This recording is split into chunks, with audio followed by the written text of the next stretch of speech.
Sarah, you are so welcome to the Happy at Work podcast. I'm delighted to have you as my guest. We've been kind of maybe on each other's radars for the last few months, certainly, and I am dying to have this conversation with you because a lovely listener of mine reached out directly and asked specifically for this topic, and this topic has been in the back of my mind for a long time now. I just haven't addressed it yet, so I'm so delighted to have you as my guest today. Do you want to tell people a little bit more about who you are, what you do, and how you got into what you're doing? Yeah, thanks, Aoife. Lovely to be here and delighted we are getting to have this conversation. And your listeners not alone. There's a lot of people looking for help and advice and just a sounding board maybe on what they're going through. So I qualified as a coach in 2013, and I knew very quickly that I wanted to support parents at work. So I just had my first baby, and there was loads of support, and rightly so, for all things baby. So there was, breastfeeding or weaning or baby massage or baby music and all these lovely things, but next to nothing for the parent and specifically the mother and how it would inevitably impact her career. And I had been working in HR, and sadly, it did take me having a child and stepping into those shoes to realize that we needed as a profession to be doing more for parents returning after whatever family leave absence they'd taken, and that businesses would really benefit from supporting their people through a time of massive transition. So I went and set up this business almost accidentally, never really planned to be a business owner. But I just really much like myself, Sarah. I think a lot of us stumble into this. Yeah. It just sort of grows arms and legs. Yeah. But I just felt that there was something to be done, and happily, it's just growing and growing all the time. Brilliant. Yeah. No, I think it's such an opportunity, such a problem for businesses as well. And like we kind of spoke briefly before we started recording about this idea of like if businesses only knew how much it was actually costing them in terms of maybe lost productivity from people not being able to or not feeling like they belong when they go back, when they're during that kind of transition period.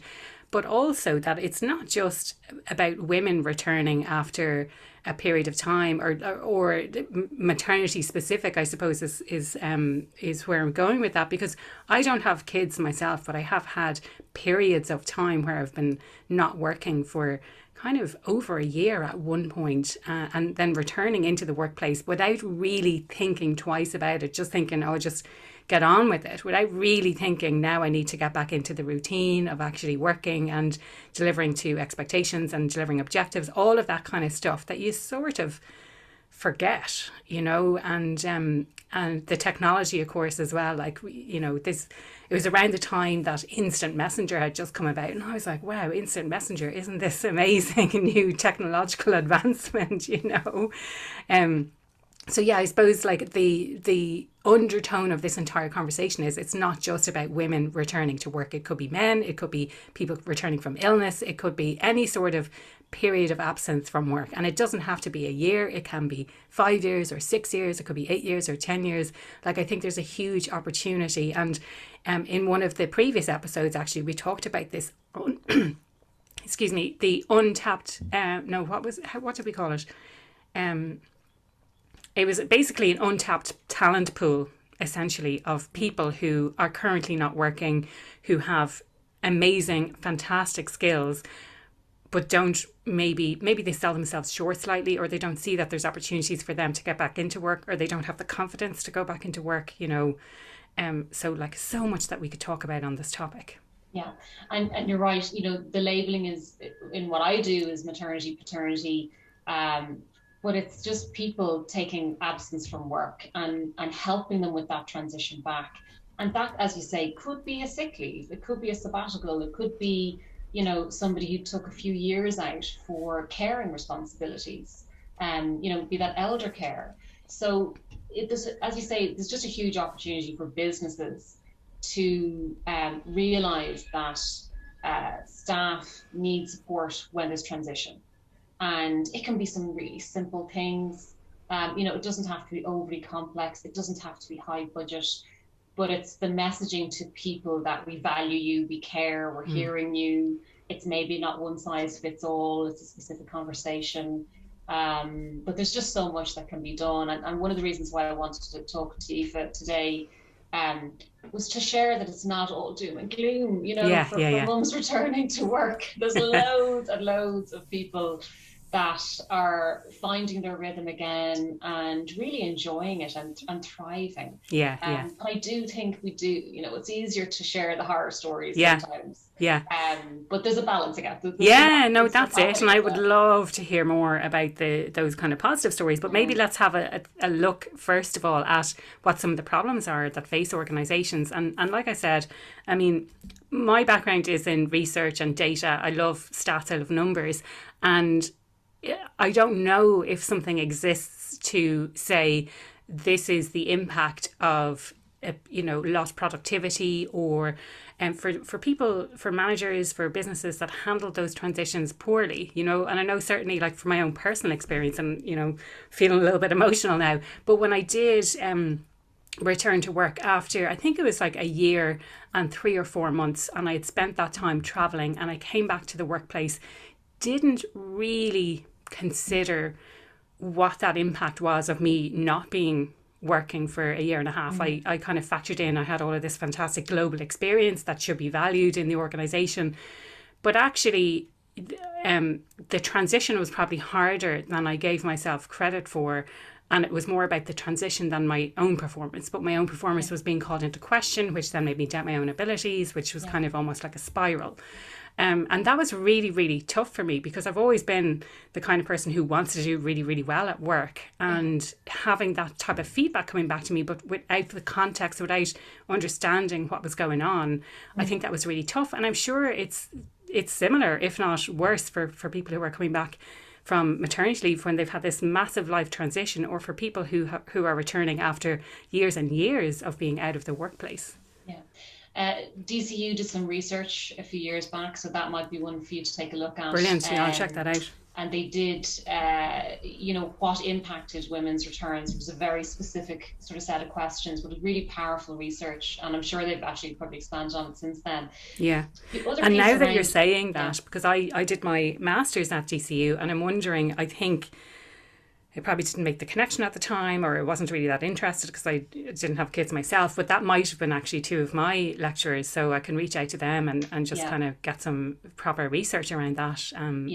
Happy to share it with listeners as well, because I know they did a huge piece of work. Employers to hear it. Yes, absolutely. But the other thing is that sometimes it's nuanced with women returning and then leaving or not having a good experience. They're not necessarily communicating that because they don't want to be labelled, or they don't want to admit that it's a struggle or be seen as different. And there are some women leaving organisations without ever sharing that. And like that, Aoife, they're bringing with them that maybe dip in confidence because it was a tough return, and they thought, well, I can't hack it, and I'll go somewhere else, and maybe I'll take a role below what I used to be doing. And then we're feeding gender pay gap issues. And it goes on and on and on, and it does spiral. So I think for want of a little bit of support, a lot of these things could be, avoided. I mean, that's, it's all anecdotal, and I love that. The idea, well, as in, I love that you're saying, like, people might end up leaving if they don't feel, and they're not going to voice up. And it's similar, like, I talk about imposter syndrome a lot, but that's a similar thing, that, like, it's an extreme case, but sometimes people leave because they feel like an imposter. They don't want to be found out. They feel like they're in above their head, and rather than admit to those feelings and, like, actually verbalize that they're feeling like that, they would just rather leave and either go to another organization at that same level, or like you say, take that kind of step down. And that feeds into, maybe we'll get to talk about this later, the gender pay gap, because that's going to be a huge topic in the coming years when people have to actually legally report on what their gender pay gap is. And I know there are some organizations who are ahead of the curve who are doing it already, but that's, one of the huge contributing factors is this kind of break that women typically have, and they don't have that support in transitioning back to work. They don't see the opportunities. Maybe they don't see the role models in those more senior roles. and they feel that they can't do it themselves, or that they're focused on other things, you know. And that's a great point about the role modeling, because Yeah. you have younger women who aren't quite at that point yet, Yeah. quietly watching. Yes. And they're thinking, Yeah. is this the type of team or company that is family friendly, that can meet what my future needs will be? They're just gently watching it. And if they see that, look, this is a tough place, or I don't see role models doing it the way I think I would like in my life, you would be amazed what decisions are getting made. And they're definitely not communicating that out. They're just doing it quietly to themselves, and they know they're hireable elsewhere. Yeah. And also, you've got to remember that, you know, women having children are, you know, their 30s, 40s. These are really valuable, talented women. So it does make sense. Huge amount of experience. Huge. Yeah.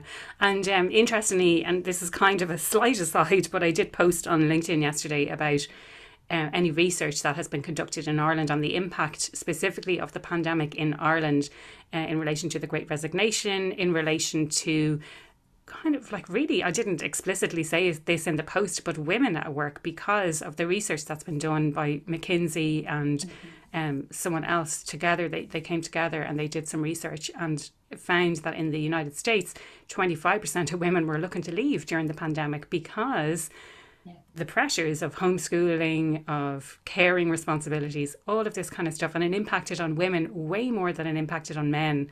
And so there were some specific demographics that I wanted to understand around that for Ireland. Now, I've seen some replies come through for that, but I think none of them are very specific to exactly what it is I'm looking for. So maybe I'll carry out that research myself, you know? Yeah, it'd be amazing. And I'm conscious that in terms of people listening to this, if they're in the States versus they're in Europe, they're going to have a very different experience because of maternity or, you know, family legislation. Yes, yeah. So, you know, imagine going back to work with a 10-week-old. Yeah.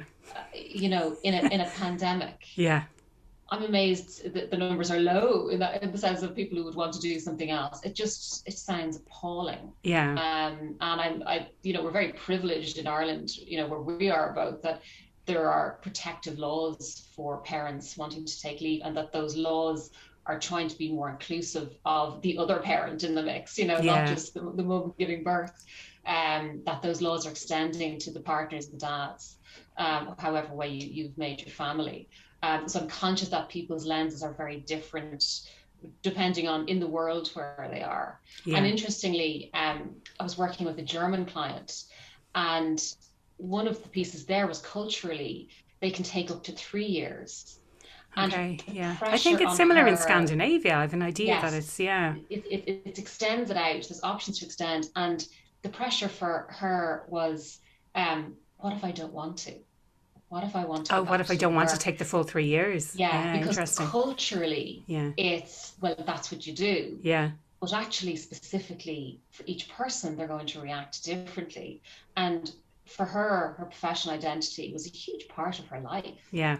And she was looking further down the road and thinking, if I do a 3-year gap on my CV, you know, where does that leave me?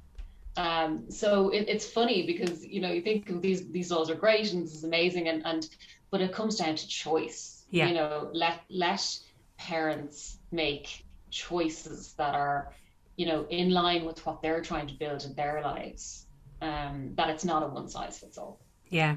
I like that idea and you mentioned that earlier, that it's not a one size fits all. And I think that's the case with a lot of things. You know, the research that I did as part of my dissertation was all centering around needs and our needs at work. And we have these basic psychological needs, which was kind of the focus area, if you like, but also in the secondary research that I conducted, it was like, well, we have all of these other needs as well that need to be met. So we have these universal needs that everyone has, but then there's additional needs that need to be met. And maybe one of those is, like you said earlier, it's women who are a bit younger, but thinking into the future, like I might have a family. And is this the kind of organisation that supports families? And are there role models of people who are, you know, succeeding at this organisation and having a family at the same time? Exactly. And those role models are so powerful.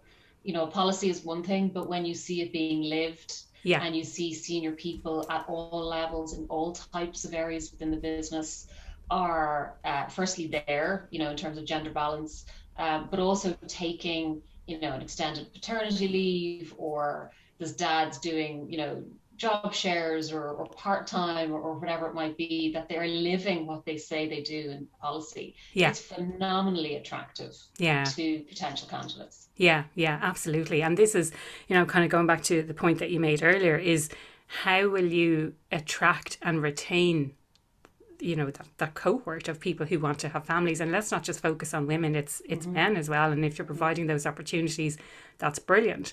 Now, there was something, actually, I'm in a HR group on Facebook, and one of the, this guy posted something, and he said, oh, I'm just kind of trying to stir the pot a little bit here, but this is very US based, US focused. And he said that Google were supporting, basically, they were trying to attract a specific talent pool, and they were supporting with extended leave, compared to what the standard is in the States. Now, in the way that he was stirring the pot, it was like, well, what does that mean for smaller businesses who can't really afford to do that? And, it really got me thinking. And I mean, the debate between what people were saying and how, well, is that really fair on people who don't have kids as well? So, I mean, like it went down loads and loads of rabbit holes, but it does kind of, I suppose, beg an important question that, okay, if these large global organizations can do that, then is it at the expense of these smaller or medium-sized businesses that can't necessarily afford to do that in terms of their overheads, but they want to retain a really great talent pool as well? Any thoughts on that? Yeah, I think it's just not binary. It's not either we can or we can't. There are lots of small supports you can do in the middle ground that any employer can do. That's budget free. You can have a culture that is friendly and open and honest. And I have to collect my kid because, they're sick and crash. And there's no eye rolling. It's supportive. There's some very basic things, Aoife, that any employer can do regardless of size or budget. But I do believe that organizations that have the ability, that are leaders, have a responsibility to do that. And it's why I only work directly with employers. I don't work with individual people. I work directly with employers who want to support their working parents, because I think they have a responsibility to be the leaders in the space, and to provide that support. And I think, an argument of, but not everybody can, is not a reason not to do something. If absolutely. It's smart and it makes sense and it's possible, why would you not for those who can? And then for those who can't provide, 6 months paid paternity leave, what else could they do? What flexible working arrangements would be available? We saw in the pandemic massive changes in ways of working. Lots from employers who were very flexible to begin with, and lots from employers who never had anything other than a standard 9 to whatever, office based, and all of a sudden they could. So a bit of creativity, is useful. And to me, that is the future of work. There's no more 9 to 5. You can work in the morning if that suits you. And I've talked before about this idea of asynchronous communication. Like, you don't have to be live with people. You don't have to have instant messages. You don't have to be available on Slack, or at least you can use Slack for asynchronous, that people can follow up on specific projects straight into Slack or over email. It doesn't have to be immediate conversations. But I loved as well, Sarah, what you said about this idea of, well, the responsibility of large organizations to show people the way and to show this is how things are done. Because what I can see with them is, kind of backing up your point of this culture. Like, it's not just about the policies, it's about creating this culture where everyone is included. And, I'm a huge proponent of that. Like, a huge chunk of the research that I did focused on the values of the organization and making sure that they're lived. I loved what you said about, like, it's not just the policy that we have, it's like people can actually see this being lived. And the same applies to values in an organization. It's not just saying, like, these are our values, it's behaving in certain ways that uphold those values within the organization. And like, for me, if you find somewhere to work if you're working in an organization where you feel like you belong, where you feel like your values are aligned, where you feel the behavior of the people in that organization reflects really strongly with how you believe that people should behave in an organization. And it's not the same for everyone. So my values could be different to your values, Sarah, and therefore we might not fit in the same organization. But I think that it's really important to factor those elements in as well when making decisions about like where is the best place to work. So and I think energy is not, endless, and if you're distracted by can I fit conflict and conflict, if this is always going to be a difficult conversation at work when something happens that I cannot be in an office or online or attend a meeting, it's always going to be conflict. I think that's energy sapping. Yeah. And it's a distraction away from what you're actually there to do, which is probably leading teams or being responsible for budgets or innovation or much more interesting things than can I be here at a certain time? Or, I think we have to move past that. Let's be adults. Yeah. No, it's really good. Like the whole idea, I think conflict just takes up so much of your time at work. If you're worried about something, if you're complaining about someone else, it does. You spend, I think, more time thinking about that and trying to manage it and mitigate it. And I know certainly from past experience, just talking about things made it worse. So when people who I was, let's say, complaining about my work situation to on a daily basis, when they left the organization, it was like, now I have no one to complain to, and that my situation miraculously improved. It was, what you focus on grows. Exactly. So if you're focusing on conflict, how much I hate working here. No, definitely 100%, and it's so if there's someone listening who's just complaining about their work situation every day, either do something about it or stop complaining. Well, I heard certainly a great worked line, for me. In every complaint there's a wish. Yes. And I think flip it. If you're complaining, actually just be gentle and honest with yourself and ask, what is my wish in this? What need is not being met? We're going back to needs again, and it's meeting of needs at work. All of it is linked. If something will be better, which isn't so and so leaves. If something was better in the scenario that I am responsible for, what am I willing to change in myself to get a better outcome? I think that piece of the complaint is easy and human, and we all do it. But at some point, you have to draw a line in the sand and go, look, what's the wish in this? What am I wishing was different? Yeah. So before we move on to kind of more the positive stories, there is something I wanted to pick up on that you said. I was kind of thinking of it, and then you said it. So that's great. You said something about it. Let's just move away from this time thing where like I'm not available at certain times and stuff like that. Now I have heard people talking to me about feeling deliberately excluded because they know they have to, like the team knows they have to pick up their kids at a certain time, or they're not available after a certain time because it's bedtime or things like this, and yet they still plan meetings for that time. So the individual feels deliberately like they're being excluded, that this is not a family friendly place, that it's kind of, in those situations, it was a woman and it was a male kind of dominated industry, male dominated team and the senior leadership. So I'd love to get your thoughts on how to handle a situation like that, or is that something that happens with your clients? Yeah, everyone has bias. We just had International Women's Day recently. Break the Bias was the theme. And a lot of companies are doing practices that they've always done. So we always had that meeting at this time, or we always did this away day off site on a Saturday, or, they've just done things and there's been no problem, and that's how they've done it. And they can't see it from the lens of maybe somebody else. So in an ideal world, you would have a culture of open communication where somebody could share, not from a, hey, this is unfair, but is there another option we can do here? What would be a more inclusive way that we can all be involved, because I'm not trying to create an obstacle, I'm trying to tee myself up for success. This is not to be awkward and say I have a hard stop at 5 and I never got to get online again after that. This is, I want to be involved in this, it's important, it means something to me. How can we make it so that we're all included? So it's, think of it like tennis. You're responsible for a certain portion and they're responsible for another portion. But you must communicate what is going on for you. If it's just worry in your head and you're not saying it outwardly in a way that is constructive and confident, then it's just in your head and they don't necessarily know, or they know and you haven't said it's a problem.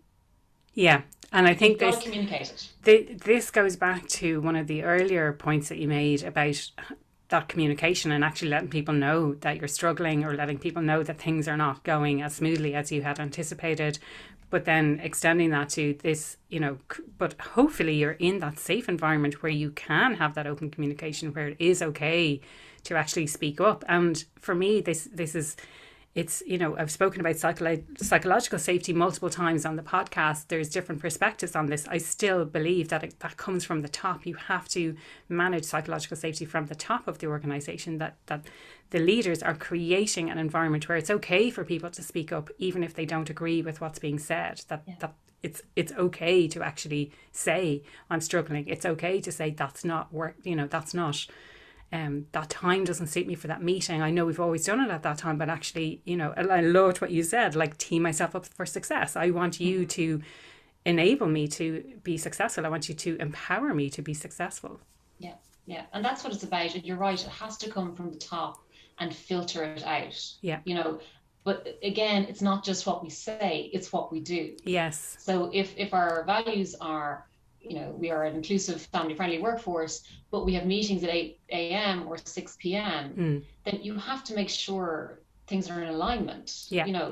Is what you say you want to be, or are your actions in line with that? Yeah. Or are they moving you away from that? Yeah. And it's a little bit of honesty and a little bit of ability to go, do you know something? We could just be a bit better. Yeah. It doesn't have to be some drastic cultural change, but there's probably a small few tweaks we could make that would just send out that ripple effect of, we hear you and we want to respond within, the resources that we have.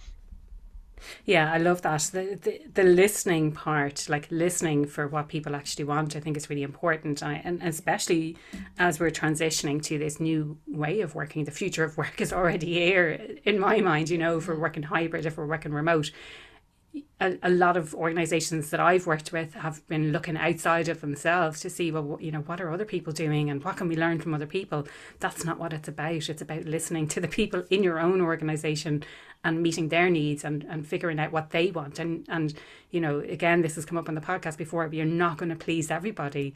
It's you can try and take as much of a tailored approach as you can, but some people are going to be, I was going to use the bad word there, and I'm like, I'm not sure if I'm allowed to use a bad word on my own podcast, but like some people are going to be pissed off, basically, so you can never please everybody, but you can listen to everybody. Yeah. And you can say, I hear you, this is what we can do. Yeah. And you can this is it. It's not just about listening, it's about taking action. And the actions may not please everyone, but it's the fact that you've listened and that you're taking action on the back of what people have fed back to show them that their voice is actually important, that they have a say in how they approach work. I always say that to employers, to be careful of a survey. If you ask the question, you're going to have to listen to the answer. Exactly. Yeah. Yes, absolutely. So Sarah, maybe now it's time to move on to the positive aspects. I'm dying to hear about some of the kind of good news stories that you have before we wrap things up today. Yeah. Look, it's important, I think, to in that sense of what we focus on grows. I think it's important to know that there can be really gorgeous returns to work after maternity leave. There can be really happy, proactive times after this milestone in your life. And I work with women who are getting promoted on maternity leave, who are coming back to really supportive teams, who are co-creating that return with their manager, and it's mutual, it's together, it's step and step. They are thriving when they're back. I hear this all the time, and my lens, I suppose, is different to maybe others in that I work with companies who really want to support their parents. Yeah. And so they are doing the best that can be done for those people. But it's not one or two, it's loads and loads. And there is this narrative of mommy guilt and working mother and Mm. these labels that we attach that I just think are so unhelpful, because they make you think, well, that's meant to happen for me. I work, I'm in paid work. I'm also a full-time mother. I don't consider myself a part-time mother Yeah. because I have a It's a job. I 24/7 think job, it's I think. 24/7. Yeah. They were up in the night. Yeah. I Yeah. just think this language is unhelpful, Mm. and it does pit us against dads or non-parents Mm. or other, and it's unhelpful. I think organizations support people, and people can have a diverse set of experiences in an Mm. organization. But the men and women that I support, loads of them are having really good returns because of what was done months or years ago in terms of culture in a Yeah. company, in terms of getting ahead of what's coming down the line. I used to work, before I was a coach, I used to work in a company and no one had kids. Yeah. And then all of a sudden they evolved because people started growing up And and having kids kids. arrived on the Yeah. scene. And Yeah. so that company didn't have anything, Yeah. beforehand, but it grew, Yeah. it evolves. No one's expecting a company to do everything perfectly all the time, but that listening piece allows you to evolve. That ability to hear different voices from different levels, from different types of people, lets you think, look, what could we build here? Mm. And again, it's very often not about budget so much as inclusivity, Yeah. and not putting pressure on people to fit a certain box or a label. Yeah. But there are loads of returns that are so positive, and careers that really do continue. Mm. And I just think it's important to say that, so that Yeah. women don't think this is going to be awful Yeah. because, that's what I heard from somebody, so it must be Yeah. true. Yeah. When I talk about values and inclusivity and culture fit, like really what I'm focusing on is that your values align with the values of the organization, and that those are being lived in the organization, that they're not just being talked about. It's not just saying these are our values, but beyond that, it's this diversity of thought, which I think is really important. And there's an example that springs to mind is when they were bringing out the new iPhone and they had the health tracker app, and they neglected to include period trackers on it because there weren't any women in the room who were talking about what should be on this health tracker. What kind of things do women track on a regular basis? Yeah. You know, Planner. so it's important to reflect your customers at those kind of senior decision making discussions, to make sure that all ground is covered, and bringing that diverse thinking and challenging how things are currently done, I think. That book, Invisible Women, Oh, yeah. Carolyn Crowder Press, I mean, there are multiple examples Yeah. of where what one cohort of people see as obvious Yeah. doesn't get built into design. Yes. Yeah. Yeah. Because they're not in the decision-making room. Yeah. Yeah. And Yeah. how many times have we seen that in our own country, in other countries, in different businesses, where things don't work for a lot of people in that organization? Yeah. Yeah. A 9 to 5 is not designed for people who have children, who have caring responsibility. This is not what work was set up for, because women weren't. It was a marriage ban. Yes. My mother had to give up work. Yeah. She didn't even have children. She was just engaged or Yeah. something. Yeah. Absolutely crazy stuff. Same with my mum, and she posted as well about my granny on International Women's Day. Actually, she shared about the experience my granny had, and all of the stuff she did, and she went and she got her master's, and she still wasn't able to work because of the marriage ban. And she did voluntary work instead of being able to get paid work. Like, Incredible. It was all crazy. And if you think that that's just a generation ago, essentially, it's in the blink of an eye. Yeah. So we have to, I think, as women, we have to remember that the structures weren't necessarily designed for our lives. And now that you know something, then you need to do better. Yeah. It's fine at the time, and then once it changes, you need to adapt. Maya Angelou? Does she say that? She's like, when you know better. When you know better, do better, basically. Yeah. So do your best, and when you know better, do better. Yeah. And if you say you want an inclusive, and we're talking about gender a lot, and there's a lot more elements of diversity than that. Yeah, absolutely. Yeah. And if that's what you want, and when you know, I mean, going back to research and data, we know diverse workforces are more productive, they're making more money. Yeah, You know, exactly. Yeah. Same as happier working environments, like they just make more 100%. money basically. Happier people. And I will say this to clients when I'm starting out and we're talking about, are we going to work together? And it's like, look, this isn't rocket science. Happy people stay in your company, Yeah. and they work really well because they, these are talented professional people. Yeah. They're not going in for a paycheck. They're not going in to tick a box. Yeah. They love what they do. Exactly. Yeah. They just need a little bit of an arm around to go, right, you can continue, you know, and you've had, you know, a baby or two, and that's not going to knock you off course. Loads more that we want from you. We want your talent. We want your thoughts. We want your experience, you know. Yeah. I love that. Sarah, if people want to connect with you, if they want to reach out, find out more about what you do, what you offer to organisations, what's the best way they can do that? So my website is sarahcourtneycoaching.ie.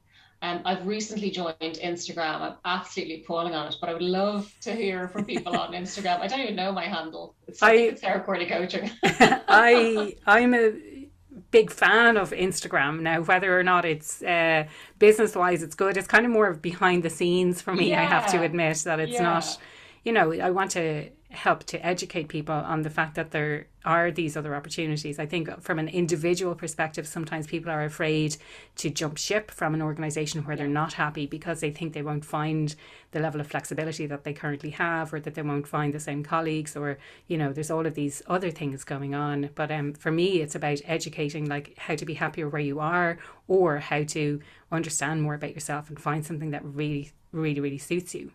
Absolutely. And I always say to somebody, if you're going to leave, okay, that's fine, but don't take the baggage with you. Yeah. You know, deal with whatever the challenge that you're facing is now.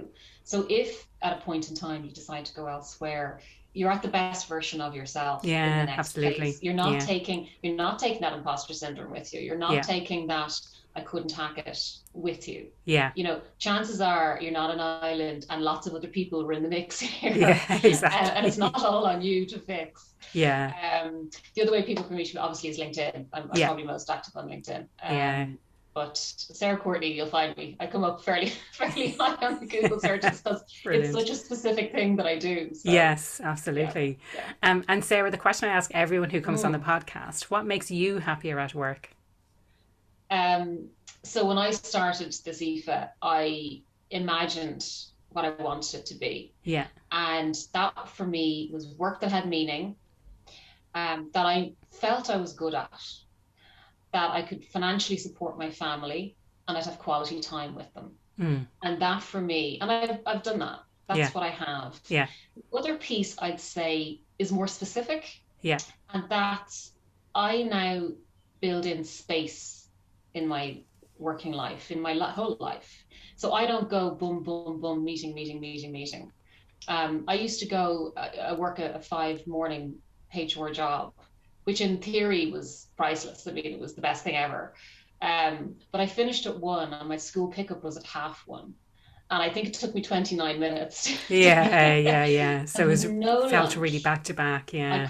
There couldn't be a red light. Yeah. There was no time. I used to have a job where I'd put the runners on under the desk at 5:25 and run to the dart and collect my kit. Yeah. And she was the last. Okay. So this does not work for me. Happiness for me is thinking space. Yes. It's buffer time. Yeah. I think we all need that. We underestimate how important it is to have that space to think throughout the day in this day and age of back-to-back meetings, and you know, even reducing meeting times from an hour to 45 minutes, and even thinking about who really needs to be at this meeting, and do I need to be at this meeting? But if you're in a back-to-back meeting, by 5:02, you're thinking about the next meeting. Yeah. So you stepped out, so the focus isn't there. Yeah. And my clients talk to me about productivity and time management. How can I get more done?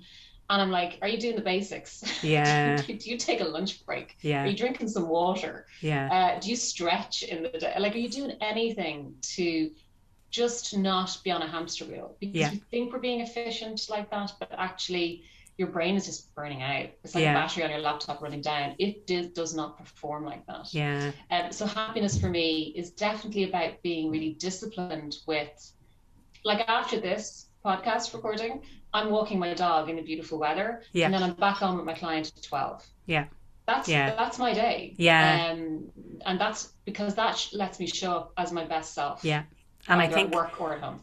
I think that's one of the benefits, I think, for working for yourself, is that you feel like you can do that. But I think everyone should feel that opportunity, that if they don't have a meeting, that they can go out in the middle of the day and not have the expectation of being available on Instant Messenger, not having the expectation of replying immediately to an email, you know. So it's I see it as permission to being successful. Yeah. That's what I see it. And if success for me is building a buffer time of 15 minutes, well, I'm going to make sure I'm responsible for doing that. I'm not going to wait until somebody says it's okay, or ask permission necessarily.